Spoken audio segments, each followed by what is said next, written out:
Alors, sur le thème de la reconnaissance, alors on va commencer parce que tu avais soulevé Franck, par l'idée de Léodote qui veut dire remercier, reconnaître.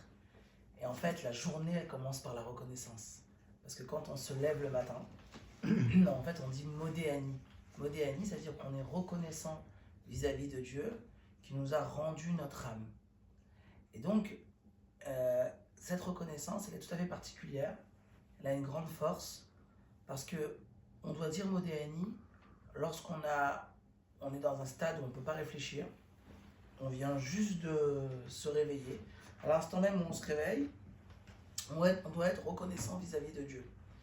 Et le propre de la reconnaissance, c'est, dans un premier temps, savoir reconnaître tout en sachant qu'on n'a pas compris, qu'on ne saisit pas la chose. On est un petit peu comme, tu parlais tout à l'heure d'une relation entre parents et enfants. C'est l'idée qu'on reconnaît que voilà, c'est mon enfant, lui c'est mon père, et même si on ne comprend pas des fois tout ce que nos parents nous disent, mais il faut savoir reconnaître et savoir écouter, et même si on est loin, de pouvoir bien comprendre les choses. Une fois, on a demandé au rabbi quelle était la prière qui le tenait le plus à cœur, et le rabbi a répondu Modéani. Modéani, parce que ça montre cette idée de reconnaissance, savoir que on se met complètement de côté et on accepte qu'il y a des choses qui nous dépassent et il faut être reconnaissant par rapport à cela. D'ailleurs, c'est pour ça que dans la prière de Modéani, le Ani qui veut dire je, il est que en deuxième mot. Normalement, on aurait dû dire Ani Modé, je suis reconnaissant. Ani, ça veut dire je, et Modé, c'est le verbe. Et pourtant, on voit que le Ani passe après. C'est d'abord le verbe. Justement, pour mettre en avant le fait d'être reconnaissant et en arrière sa propre personne. Mais d'un autre côté, on trouve aussi la reconnaissance dans un autre endroit de la prière, qui est la prière, on va dire la prière centrale dans la structure de la prière. Le moment central, c'est la Hamida. Et la Hamida, c'est un moment où on est pieds joints et on est vraiment comme un serviteur devant Dieu. On a déjà passé plusieurs étapes dans la prière. Et à ce moment-là, on dit Modim. On dit qu'on est reconnaissant. Et ce qui est intéressant, c'est que dans cette prière-là de Modim, c'est à cet endroit là-bas qu'on rajoute le paragraphe sur Hanouka. C'est bientôt la fête de Hanouka dans 2 semaines. Et c'est dans ce paragraphe-là qui est lié à la reconnaissance qu'on parle du miracle, des miracles de Hanouka. Alors, ce qui va être, on va essayer de développer, ce qui va être intéressant, c'est d'essayer de faire la différence entre la reconnaissance qu'on dit au début de la prière, qui est Modéani, dès le début de sa journée, et la reconnaissance qui vient bien après, au centre de la prière, qui est caractérisée par la bénédiction de Modim. Alors, il faut savoir que dans la reconnaissance dans la Torah, il y a 2 niveaux.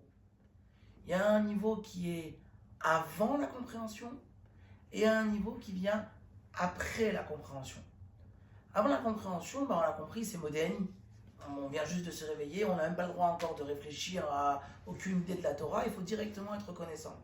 Mais puis après, on se lève, on s'habille, on fait les bénédictions du matin, puis après, on met son talit, ses téphilines, et on commence la prière à proprement parler, qui commence par une première partie qui s'appelle Odou, puis après une autre partie qui s'appelle les Psuké des Imra, dans lequel on raconte les merveilles de la création. C'est pour un petit peu avoir une émotion par rapport à tout ce que Dieu crée. Puis après, on continue dans la prière, on arrive aux bénédictions du schéma. Là, on rentre vraiment dans la compréhension, puisqu'on nous explique le service de Dieu, des anges. Et dans la première bénédiction, dans la deuxième bénédiction, on nous dit que y a peut-être un des grands palais spirituels en haut, mais Dieu met tout de côté et s'attache au peuple juif. Donc ça réveille un sentiment d'amour pour Dieu. Puis après, il y a la lecture du schéma. Et après le schéma, on nous explique des différents sujets qui parlent de la sortie d'Égypte, juste après la lecture du schéma. Et puis après, on a la Hamida. Et on sort un peu de du domaine de la compréhension, et on avance dans la Hamida jusqu'à ce qu'on arrive à ce modim, à ce niveau de reconnaissance, qui vient finalement après toute une étape de réflexion. Parce que dans la reconnaissance, il y a deux niveaux, il y a deux étapes. Il y a le fait de reconnaître simplement comme un enfant. On reconnaît les choses parce qu'on ne les connaît pas. Mais il y a un niveau plus haut de la reconnaissance, c'est le fait de dire que certes j'ai appris, certes je connais certaines choses, mais il y a des choses qui me dépassent. Et sur ces choses-là qui me dépassent, je suis reconnaissant. Avec cette idée-là, on va comprendre pourquoi le miracle de Hanouka, il a été placé dans la bénédiction de Modim, le niveau de reconnaissance qui vient après la compréhension. Puisque dans le miracle de Hanouka, il y a quelque chose qui sort, qui montre, qui met bien en avant ce niveau de compréhension, ce niveau de reconnaissance qui dépasse la compréhension, qui vient après la compréhension. On sait que la fête de Hanouka, elle est fêtée par rapport à deux grands miracles. Le premier miracle, c'est la victoire de la guerre, car l'armée des Maccabis était moins nombreuse, moins puissante, et malgré tout, elle a dû faire face à l'armée d'Antiochus, qui était bien plus forte. Et donc Dieu a fait en sorte que les plus faibles ont gagné. Ça, c'était le premier miracle. Mais encore, ce miracle-là, il est encore lié à la compréhension. Puisque on peut des fois imaginer que des personnes faibles, avec une certaine aide, avec une certaine tactique, peuvent des fois gagner contre des personnes plus fortes. Il y a un miracle encore plus fort, qui est le miracle de la fiole d'huile. Lorsqu'ils ont voulu allumer donc le candélabre, la menorah, ils ont trouvé une seule fiole d'huile qui était pure, qui n'avait pas été souillée. Et avec cette fiole d'huile qui devait durer simplement une nuit, ils ont pu allumer avec les 8 jours, les 8 soirées de donc ce candélabre-là, ces 8 soirs, ils ont pu allumer le candélabre du temple, la menorah, le temps de fabriquer une nouvelle huile d'olive pure. En quoi c'est un miracle tellement extraordinaire? C'est que dans la Torah, il est écrit que pour pouvoir allumer le candélabre, il faut de l'huile d'olive. Si l'huile qu'on utilise n'est pas une huile d'olive, mais une huile miraculeuse, qui n'a plus les vertus de l'olive, parce qu'une olive, elle a ses caractéristiques physiques. Si avec une certaine quantité d'huile, on peut allumer un soir, c'est un soir. Et ça ne peut pas être 2, ni 3, ni encore plus 8. Et si donc à ce moment-là, Dieu fait un miracle, que la fiole d'huile, elle va durer 8 jours, 8 soirées, alors que en réalité, elle n'aurait pu durer elle aurait dû normalement en durer qu'une seule, alors à ce moment-là, ce n'est plus de l'huile d'olive. Ça devient de l'huile miraculeuse, et à ce moment-là, l'allumage du candélabre, il n'est pas cachère. Il n'est pas bon, et on n'a pas fait la mitzvah d'allumer le candélabre, parce que ça ne respecte pas les règles physiques de l'olive. Alors il faut qu'en même temps, il y ait le miracle, et qu'en même temps, l'huile garde ses caractéristiques. Mais on arrive à une contradiction. C'est pas possible. Mais Dieu, il peut faire que deux choses qui soient complètement contradictoires peuvent coexister ensemble. C'est comme un petit peu l'idée de faire passer un éléphant dans le chat d'une aiguille sans que le chat de l'aiguille grossisse, sans que l'éléphant diminue de taille. Intellectuellement parlant, c'est impossible. Mais il y a un niveau de Dieu où Dieu, il peut justement dépasser ce qui est la logique, dépasser tout ce qui est la limite humaine, la compréhension. Et sur cela, il faut être capable de reconnaître. Il faut savoir que le Modéani, pour revenir un petit peu dans le on a compris pourquoi en fait le miracle de Hanouka se trouve vraiment dans la bénédiction de la reconnaissance, parce que ça révèle sur un miracle qui dépasse toute compréhension. On est tous, même autant qu'on aurait pu apprendre et comprendre, à ce niveau-là, on ne peut que reconnaître. Que ça soit en même temps un miracle et en même temps naturel pour que l'allumage soit cachère. Maintenant, pour revenir un petit peu au niveau de Modéani, qui était la reconnaissance avant la compréhension, il faut savoir que cette prière n'a pas existé depuis toujours. Déjà, de façon générale, les prières n'existent pas depuis toujours, puisqu'à l'époque, c'était les sacrifices qui remplaçaient les prières. Mais après, à l'époque du deuxième temple, on a institué les prières. Parce qu'on savait que le temple allait être détruit et qu'il fallait remplacer les offrandes des sacrifices par les prières. Mais au début, à l'époque du Talmud, on n'avait pas écrit la prière de Modéani. Le Modéani n'y était pas. On remerciait Dieu que Dieu nous avait rendu notre âme dans un paragraphe plus loin qui s'appelle le paragraphe Elokai Neshama. Mais il n'y avait pas le Modéani. Et c'était que quelques années, plusieurs centaines d'années plus tard, où le Modéani, il a été inséré à l'intérieur de la prière. Pourquoi? Parce que notre génération, eh bien, elle a une particularité. La particularité, c'est qu'on nous demande de travailler avec nos forces les plus profondes, avec ce qu'on appelle l'essence de l'âme. Puisque comme on est dans les derniers moments d'exil, alors on nous demande de chercher à l'intérieur de nous ce qu'on a le plus profond pour pouvoir servir Dieu, le niveau le plus haut de l'âme.